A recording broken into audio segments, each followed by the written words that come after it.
தமிழ்நாட்டின் வளர்ச்சிப் பயணத்தில் ஒருவரையும் பின்தங்க விடமாட்டோம், வெல்வோம் ஒன்றாக.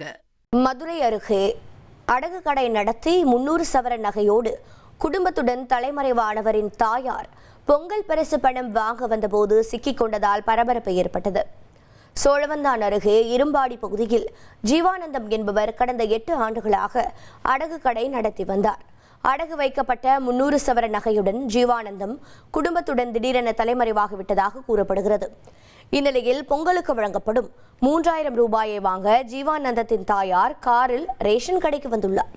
இதனை பார்த்து பாதிக்கப்பட்ட பெண்கள் அவரை முற்றுகையிட்டு சரமாரியாக கேள்வி எழுப்பினர். 2 மணி நேர போராட்டத்திற்கு பிறகு ஜீவானந்தத்தின் தாயாரை மீட்டு போலீசார் காவல் நிலையம் அழைத்து சென்றனர்.